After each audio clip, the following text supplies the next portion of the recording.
Dear students, a very warm welcome to all of you in my today's lecture of business statistics. In today's lecture, we will discuss upon the topic correlation analysis. क्या concept है correlation analysis का? In practice, we come across a large number of problems involving the use of two or more than two variables. If two quantities vary in such a way that movement in one are accompanied by movements in the other, these quantities are correlated. अभी तक हमने जो study की थी, चाहे वो measure of centre tendency थी, measure of variation थे, measure of kurtosis, measure of skewness, उसमें हमने सिंगल वेरिएबल को डील किया था. लेकिन प्रैक्टिस में हमें लार्ज नंबर ऑफ प्रॉब्लम्स को फेस करना होता है जिसमें दो या दो से ज़्यादा वेरिएबल्स इन्वॉल्व होते हैं. अगर दो क्वांटिटीज़ इस तरीके से वेरी कर रही हो जिसमें अगर हम एक पर्टिकुलर वेरिएबल में मूवमेंट कर रहे हो और उसको या उसके वजह से दूसरे वेरिएबल में भी मूवमेंट हो रहा हो, तो हम इन क्वांटिटीज़ को कहेंगे दे आर कोरिलेटेड. जैसे मान लीजिए मैं एज ऑफ हस्बैंड और एज ऑफ वाइफ की बात करूंगा तो इनके बीच में कुछ ना कुछ रिलेशनशिप होता है. Price of commodity, amount demanded की बात करूंगा तो इनमें भी रिलेशन होता है. Increase in rainfall and production of rice, तो इन दोनों वेरिएबल में भी कोई ना कोई कोरिलेशन होता है. तो ये दोनों वेरिएबल्स जो डिस्कस करे मैंने, ये क्या है, आपस में कोरिलेटेड होते हैं.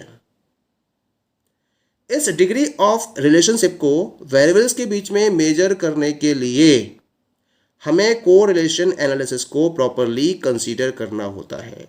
अगर हमें ये पता करना हो जो दो या दो से ज़्यादा वेरिएबल्स हैं उनके बीच में किस टाइप का रिलेशन है, या अगर रिलेशनशिप है तो उसका डिग्री क्या है, तो उस डिग्री के रिलेशनशिप की डिग्री को डिफाइन करने के पॉइंट ऑफ व्यू से हमें कोरिलेशन एनालिसिस को प्रॉपरली स्टडी करना होता है.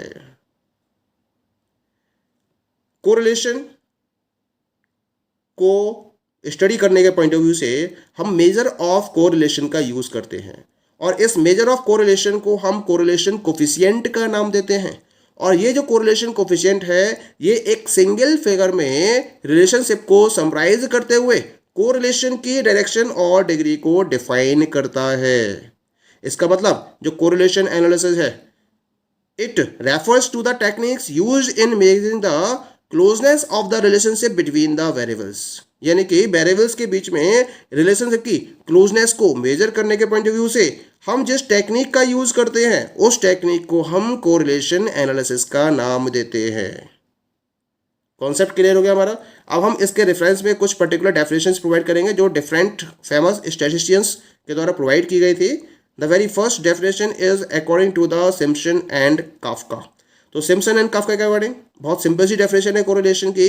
Correlation analysis deals with the association between two or more variables. यानी कि दो या दो से ज़्यादा वेरिएबल्स के एसोसिएशन के साथ में जो एनालिसिस डील करती है उसे हम कोरिलेशन एनालिसिस का नाम देते हैं. This is a very simple definition provided by Simpson and Kafka in relation to correlation analysis. Second definition according to L R Connor. L R Connor के अकॉर्डिंग क्या मतलब है कोरिलेशन एनालिसिस का? If two or more quantities vary in sympathy so that movements in one tend to be accompanied by corresponding movements in the others, then they are said to be correlated. यानी कि अगर दो से ज़्यादा quantities sympathy के point of view से very करती है, यानी कि उनके बीच में प्रॉपर वेरिएशन है, और ये वेरिएशन इस तरीके से हैं जिससे कि अगर एक पर्टिकुलर वेरिएबल में या एक क्वांटिटी में कोई भी मूवमेंट होता है और उसकी वजह से बाकी और क्वांटिटीज़ में भी मूवमेंट होना शुरू हो जाता है, या बाकी पर्टिकुलर वेरिएबल्स या क्वांटिटीज़ के द्वारा उस मूवमेंट को एक्कम्पनीड किया जाता है, फॉलो किया जाता है, तो हम कहेंगे दोनों वेरिएबल्स क्या है, एक दूसरे से को रिलेटेड है, या जो दिए हुए वेरिएबल्स है वो एक दूसरे से को रिलेटेड हैं.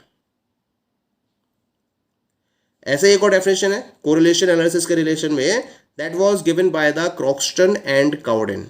तो क्रॉक्स्टन एंड काउडेन के according when the relationship is of a quantitative nature the appropriate statistical tool for discovering and measuring the relationship and expressing it in brief formula is known as correlation। यानी कि अगर variables के बीच में जो relationship है वो quantitative nature का है तो उस केस में एप्रोप्रिएट स्टैटिस्टिकल टूल का यूज किया जाता है, जिसके बेसिस पर हम क्या करते हैं, उन वेरिएबल्स के बीच में रिलेशनशिप को प्रॉपरली डिस्कवर करते हैं और उसको हम मेजर करते हैं और फिर हम इसको एक ब्रीफ फॉर्मूला के बेसिस पर एक्सप्रेस करते हैं जिसे हम कोरिलेशन का नाम देते हैं। यानी कि वेरिएबल्स के बीच में एप्रोप्रिएट रिलेशनशिप को मेजर करने के लिए जिस फॉर्मूला के बेसिस पर उसको डिफाइन किया जाता है उसे हम कोरिलेशन का नाम देते हैं। ये कहना था क्रॉक्सटन एंड काउडेन का। ऐसी एक और डेफिनेशन है कोरिलेशन एनालिसिस की, that was given by the Yu Lun Chou या लुन चाओ के according correlation analysis attempts to determine the degree of relationship between variables. बहुत सिंपल सी डेफिनेशन है। इन्होंने बोला कि वेरिएबल्स के बीच में डिग्री ऑफ रिलेशनशिप को डिटरमाइन करने के लिए हम जिस एनालिसिस का यूज करते हैं उसको हम कोरिलेशन एनालिसिस का नाम देते हैं। Very simple definition was provided by Ya Lun Chou. Next definition was given by the A.M. Tuttle. A.M. Tuttle के according correlation is an analysis of the covariation between two or more variables. दो या दो से ज़्यादा variables के covariance की analysis को correlation कहा जाता है। ये सिंपल सी डेफिनेशन प्रोवाइड की गई थी A.M. टटल के द्वारा। अगर हम इन सारी डेफिनेशंस को प्रॉपरली एनालाइज करें तो एक कंक्लूजन हमारे सामने निकल कर आता है। और कंक्लूजन क्या है हमारा, correlation is a statistical device or tool which helps us in analysing the nature and degree of correlation or relationship between two or more variables.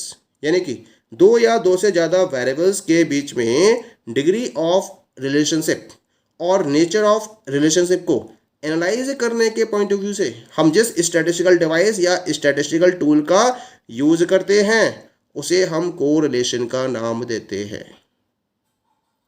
That is clear. So these all are the different concepts and definitions of correlation analysis. Now we will discuss about the significance of the study of correlation। यानी कि अब study करेंगे हम कि हमें correlation को study करने की रिक्वायरमेंट क्यों है। Why it is important to study correlation concept।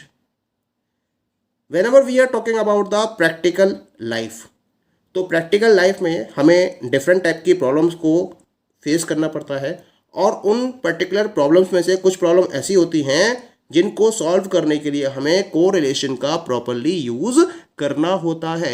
इसी वजह से हमें कोरिलेशन को स्टडी करना होता है उन पर्टिकुलर प्रैक्टिकल लाइफ की प्रॉब्लम्स को सॉल्व करने के पॉइंट ऑफ व्यू से। तो इसके रेफरेंस में कुछ पर्टिकुलर रीजन्स मैं यहाँ डिस्कस करूँगा जो कोरिलेशन की स्टडी की इम्पोर्टेंस को प्रॉपरली डिफाइन करेंगे। इनमें से the very first one is most of the variables show some kind of relationship. For example, there is a relationship between price and supply, income and expenditure, and so on. With the help of correlation analysis, we can measure in one figure the degree of relationship existing between the variables. जब हम different type के variables को study कर रहे होते हैं तो ये अपने बीच में कुछ ना कुछ relationship को जरूर maintain करते हैं।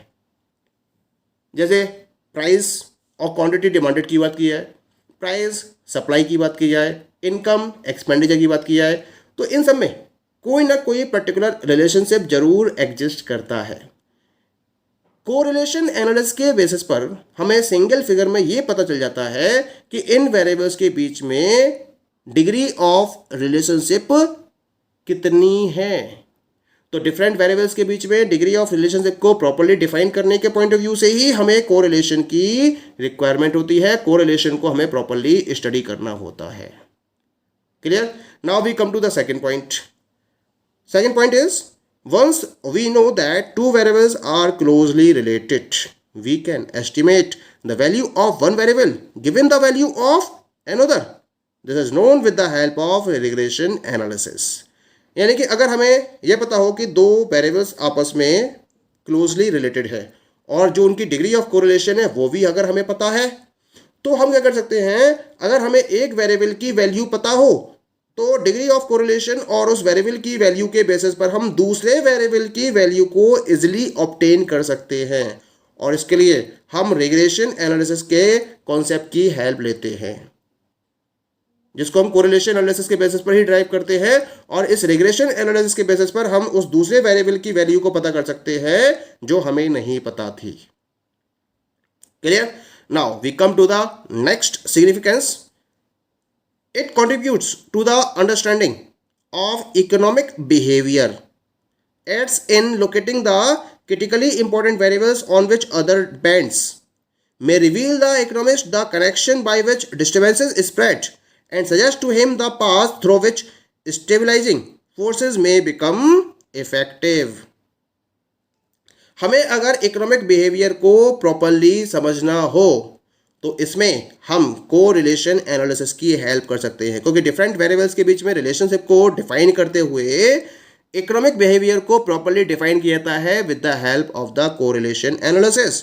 इसके साथ साथ हमें उन पर्टिकुलर इंपॉर्टेंट और क्रिटिकल वेरिएबल्स के बारे में भी इंफॉर्मेशन अवेलेबल हो जाती है जिन पर अदर वेरिएबल्स प्रॉपरली डिपेंड रहते हैं. इनको डिफाइन करने में भी कोरिलेशन एनालिसिस अपना एक इंपॉर्टेंट रोल प्ले करती है. इसके साथ साथ इकोनॉमिक्स को जो इकोनॉमिस्ट हैं वो डिफरेंट टाइप की स्टडी करते रहते हैं, तो अपनी स्टडी के रेफरेंस में जो भी डिस्टर्बेंसेस उन्हें इकोनॉमिक बिहेवियर में दिखाई दे रहे हैं उन डिस्टर्बेंसेस को प्रॉपरली आइडेंटिफाई किया जाता है with the help of the correlation analysis.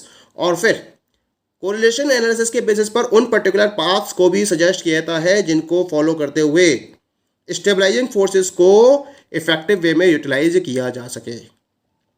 So it is possible with the help of correlation analysis.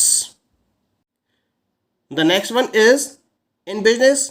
Correlation analysis enables the executive to estimate cost, sales, prices, and other variables on the basis of some other series with which these costs, sales और prices may be functionally related. Business के relation भी correlation analysis अपना important role play करती है, क्योंकि correlation analysis के basis पर कोई भी एग्जीक्यूटिव कॉस्ट, सेल्स, प्राइजेस और अदर वेरिएबल्स को प्रॉपरली एस्टिमेट कर सकता है. और इसके लिए वो अदर सीरीज का यूज़ करता है. ये वो सीरीज होती हैं जिन पर ये कॉस्ट, सेल्स और प्राइजेस फंक्शनल बेसिस पर रिलेटेड होती हैं और इनके बेसिस पर वो प्रॉपरली कॉस्ट, सेल्स, प्राइजेस और अदर वेरिएबल्स को प्रॉपरली एस्टिमेट भी कर सकता है. So these all are the significance of study of correlation. Okay, thank you.